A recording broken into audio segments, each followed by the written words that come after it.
Hai, apa kabar? Ya, di tahun 2023 ini Tekno itu luar biasa agresif. Agresifnya tuh super banget pokoknya. Nah, dari awal tahun 2023 sampai saat ini, coba ada yang bisa ngitungin berapa banyak HP yang udah dikeluarin sama Tekno? Ada yang tahu angkanya? Nah, di awal Agustus 2023, Tekno tuh keluarin 3 HP baru lagi, yakni Tekno Pova 5 Pro 5G, Tekno Pova 5, dan yang saya pegang ini adalah Tekno Pova Neo 3. Ini bener-bener edun deh, ini Tekno sama Transsion Group. Kalau emang mau ngerebut market smartphone di Indonesia, terutama di kelas menengah, ya emang harus agresif ya. Agresif dari segi banyaknya produk yang dirilis dan juga agresif dari segi harga. Dan menurut saya Tekno itu pinter ya, mereka tuh tahu banget sasaran market mereka itu mau kemana, mau dikasih ke market yang seperti apa. Ya contohnya seperti si Tekno Pova Neo 3 ini. Kenapa? Karena dari kotaknya aja udah jelas sasaran pasarnya ini mau kemana dengan desain kotak pakai gambar FF kayak gini. Isi kotaknya juga lengkap, charger 18 watt sama kabelnya juga udah dikasih. Terus ada casing silikon, terus stiker FF juga ada, dan ada satu gift game Free Fire yang saya juga nggak tahu ini isinya apaan ya. Dan bahkan sampai ke tema HP-nya juga udah disediakan pilihan tema Free Fire kayak gini. Dari sini udah jelas ya, HP ini sasaran marketnya adalah buat anak muda yang suka main game. Oke, di sini saya bakal jelasin lebih lanjut kenapa sasarannya ini buat anak muda yang suka main game. Nah, jadi HP ini tuh dia pakai baterai yang gede banget, 7000 mAh. Coba kalian cari ya, HP zaman sekarang yang 7000 mAh tuh mana lagi kalau bukan HP ini. Saya aja sampai bingung nih mau ngabisin baterainya kayak gimana. Tapi sebagai gambaran aja, kalau HP ini dipakai buat nonton YouTube dengan kecerahan layar full selama 20 menit, itu ngurangin cuma 3% doang. Terus dipakai main FIFA Mobile 10 menit berkurangnya 2% doang. Ini mainnya yang online, biasanya ini lebih nyedot baterai. Jadi hitungannya baterai 7000 mAh ini udah luar biasa banget awetnya. Cuman kekurangannya dia itu chargernya cuman dikasih yang 18 watt. Ya wajar lah ya mengingat harganya. Jadi kalau mau ngecasnya ini tergolong cukup lama ya, sekitar 2,5 jam. Jadi better kalau mau ngecas HP ini ya ditinggal tidur aja ya, supaya nggak kerasa gitu lamanya. Tinggal tidur, terus pas bangun dia udah penuh gitu. Lagian kalau mau dipakai seharian juga baterainya saya yakin ini nggak bakal habis. Lanjut ke bagian layarnya, ini juga masih masuk alasan kenapa HP ini tuh udah jelas gitu target marketnya, dimana dia pakai layar 6,8 inch, jadi udah bakal nyaman gitu ya buat para gamer kebanyakan. Terus refresh rate-nya juga udah tinggi di 90 Hz, jadi buat main game atau buat scrolling penggunaan harian itu udah nyaman ya, karena dia penggunaannya cukup smooth gitu. Terus untuk resolusinya sih nggak ada yang spesial, karena dia pakai resolusi HD doang 720p dengan panel IPS. Tapi ya dengan harga segini wajar ya resolusi yang dikasih itu masih SD. Saya sih nggak ada komplain sama sekali. Yang bisa dikomplain mungkin ada di bagian auto brightness layarnya yang agak lambat responnya. Jadi ini menyesuaikan dengan intensitas cahaya di sekitarnya agak lemot gitu. Jadi kadang harus geser-geser sedikit brightnessnya secara manual kalau nggak mau layarnya tuh jadi nggak kelihatan atau terlalu terang gitu. Masih belum selesai ya, di range harga sekitar 1,7-1,8 jutaan. Tekno ini ngasih chipset gaming Helio G85 yang sebenarnya ini bukan chipset baru gitu ya, usianya kayaknya udah 2 tahunan, tapi at least dari penggunaan selama lebih kurang semingguan bersama HP ini performanya sih masih oke ya buat dipakai harian gitu, masih satet-satet, dan juga dipakai buat main game ini masih oke. Game yang biasa saya mainin di HP ini tuh adalah FIFA Mobile. Saya mainin beberapa lama itu suhunya juga oke, aman gitu, nggak ada kerasa panas sama sekali.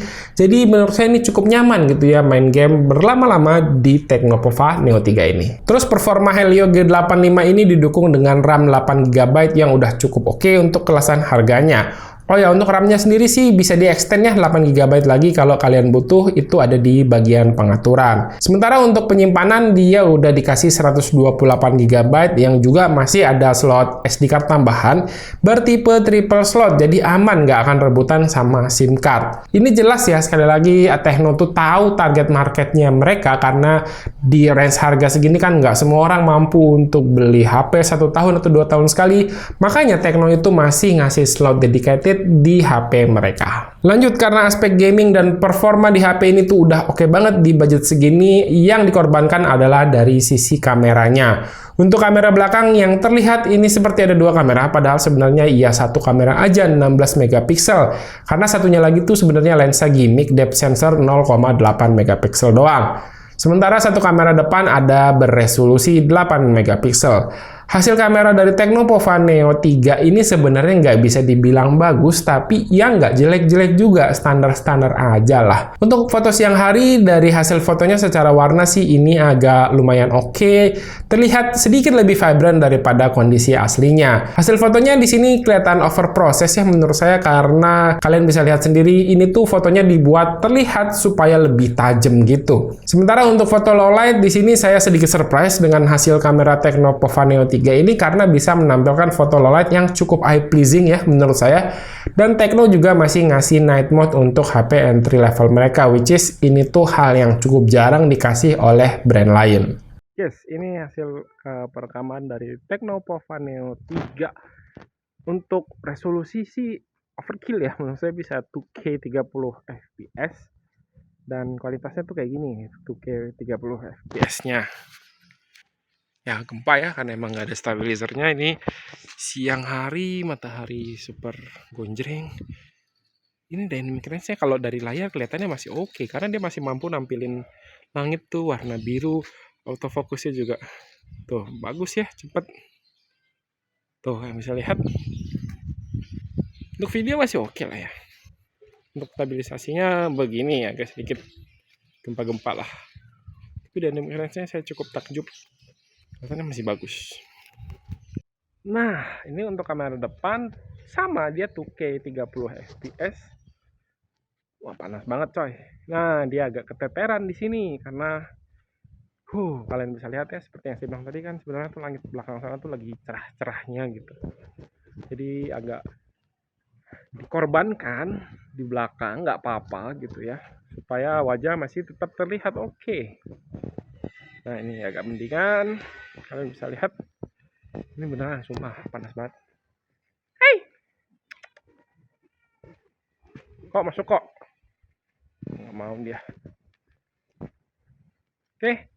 Kayak gini ya untuk kualitas kamera 2K 30 fps dari Tecno Pova Neo 3. Oke, kesimpulannya, jadi Tecno itu meskipun keluarin banyak HP sekaligus, itu menurut saya bukan sembarangan kayak asal aja keluarin HP gitu.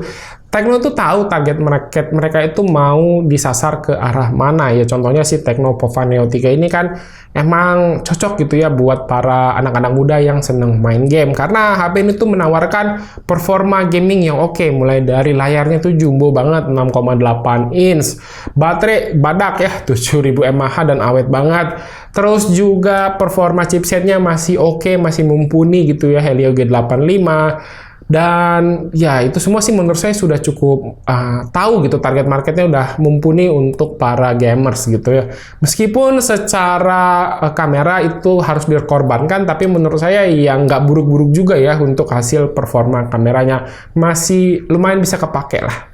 Oke, kayaknya segini dulu aja untuk review saya dari Tecno Pova Neo 3 ini. Layar di belakang juga udah mati, tandanya udah lebih dari 20 menit saya syuting ini.